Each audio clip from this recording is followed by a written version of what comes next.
Well, Leeds United in command of the Championship. 2 points clear at the top of the table after a 2-0 win over Millwall in midweek. A chance to strike first in the Championship weekend with Burnley in action later today. And Sheffield United facing the prospect of the Steel City derby at Hillsborough in 24 hours' time. Daniel Farke knows just how dangerous a trip to Loftus Road can be, though. His side beaten here 4-0 on the penultimate weekend of last season, which saw Leeds slip out of the top two. A month ago, Queen's Park Rangers found themselves a point from the playoffs. After 4 successive defeats, the top 6 now out of reach. But could they bring Leeds down here once again?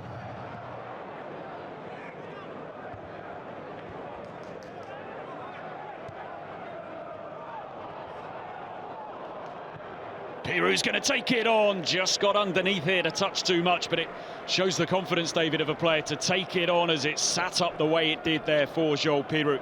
And the thing is, like with Pirou, he doesn't need an opportunity to have the second chance about thinking about having the shot. It's quite fortuitous that the ball comes back to him, but then there's no doubt about it. All he's going to do is hit that ball, which is a little bit too high that time. Now a chance for Queen's Park Rangers here as the throw comes in, not enough distance on it, and Pirou can head it away and clear the penalty area, but now a chance to sling it back in. In comes the cross, Roden, whose header was down and not really away. Sato tiptoeing his way towards the Leeds penalty area, looks to roll it across, but that one's cut out. Sato strike! And out of nothing, Queen's Park Rangers get themselves in front. A delightful finish. And Queen's Park Rangers are at it again against Leeds here at Loftus Road. Wonderful goal. Queen's Park Rangers 1, Leeds United 0. Well, this is a great strike, isn't it, from Sato? But you have to look at the touch from Aronson. It's a poor one which invites Sato to have this opportunity. Starts with his ball out on the left-hand side and then tries to play a neat little 1-2. There's the reverse pass from Aronson, plays it right into the path of Sato. He was trying to find Jayden Bogle, but Sato had just continued his run. And there you have a little look. It's a great strike. And Meslier, no chance whatsoever. First time strike by Koiki Sato, and he couldn't have hit it any sweeter.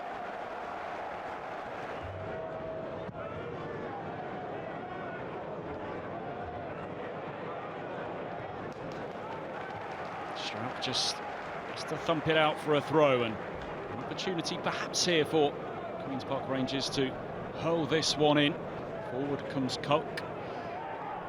Ronnie Edwards is tiptoeing his way into the Leeds penalty area as well, but it's a throw-in that they've worked short instead. Here's Anderson. Now Smith, and he's got plenty of time to measure across here, just hangs one up, header, makes it 2! Steve Cook for Queen's Park Rangers.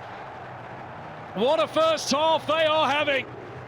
With Leeds perhaps expecting the long throw, they worked it short. Delight for Martí Cifuentes, whose side are making the most of their chances here. Well, you have to say that's an exceptional header from the veteran Steve Cook. But they work it well down that far side. The ball is being thought that it's going to come in as a long throw. And then when it comes to Portsmouth, all he's got to be doing is thinking about putting it into a good area. But have a look at Steve Cook. He goes towards the 6-yard box and then pulls away. He's totally unmarked. It's a good header. He's having to put a lot of pace with the header because there's not a lot of pace from the cross from Smith.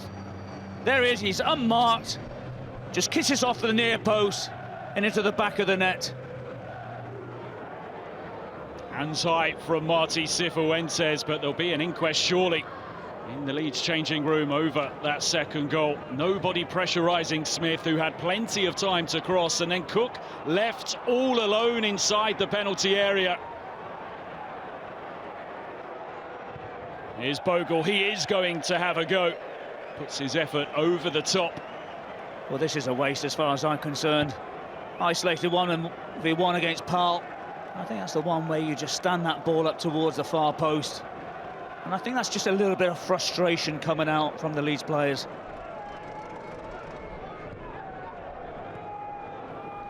Played off first time by Piru. Into Solomon. Now Rothwell. Tanaka. Piru again. Cleverly played by him. Solomon across goal, and Leeds have got one back. Just what they needed. Queen's Park Rangers claiming an offside. But Leeds United right back in this game. The Queen's Park Rangers players aren't happy.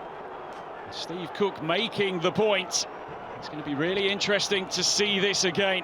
It's a really well-crafted move by Leeds. Let's take another look here, David. Well, it was well constructed. Nice little ball from Pirro. And I think it's Firpo who gets the final touch here. You can see that Bogle doesn't touch it. If Bogle touches it, he's offside. But Firpo just gets the tiniest of touches. I can understand why Steve Clarke is a little bit animated, thinking that Bogle had the last touch, but Bogle did not touch that ball. It's a lovely ball into the path of Solomon. And there we see the finest of touches from Firpo. And Leeds are back in this game. And actually, the final touch came off Morgan Fox. It's been given as an own goal.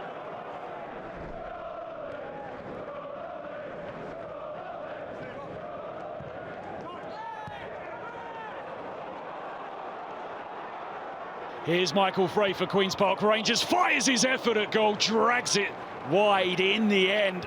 When they do get it forwards, Queen's Park Rangers, they are threatening. And a lot of the times it's because they're direct. But once again, nice little reverse flick from Colback into Anderson.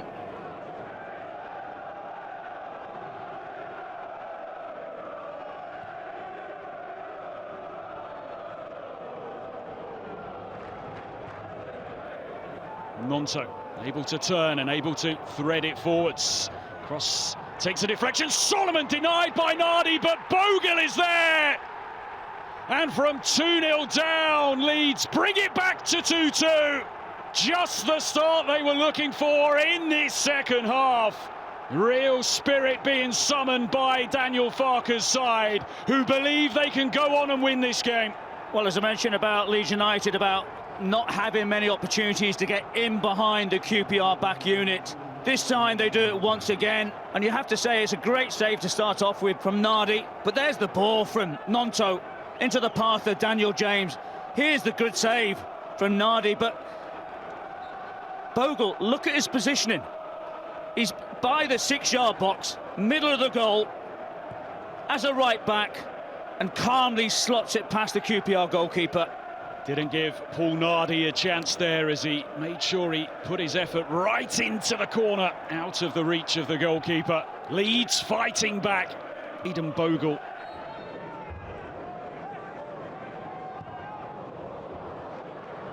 Interesting choice of free kick there by Kenneth Powell, which presents Dan James with the ball, and he's abruptly halted by Koki Sato. How long ago it seems now that he swept QPR into the lead, but he's been sent off.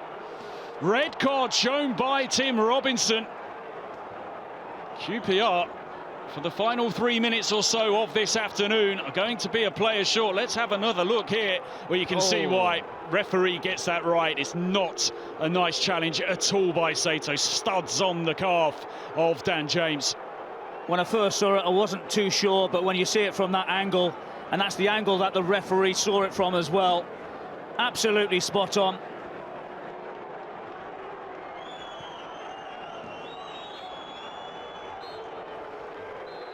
Full-time whistle blown here at Loftus Road. An absorbing, entertaining game here between Queen's Park Rangers and Leeds United. Queen's Park Rangers led by 2-0. Goals from Koiki Sato and Steve Cook, but Daniel Farke's side fired up and roared back into the game. Jaden Bogle with an equaliser for them 6 minutes after half-time. That came after a Morgan Fox own goal just before half-time. Leeds, though, couldn't quite turn the game completely around and have to settle for a point. It does see them extend their lead at the top to 3 points, but Sheffield United can draw level with them tomorrow when they play in the Sheffield derby. So many talking points from a fantastic game here, which finishes Queen's Park Rangers 2, Leeds United 2.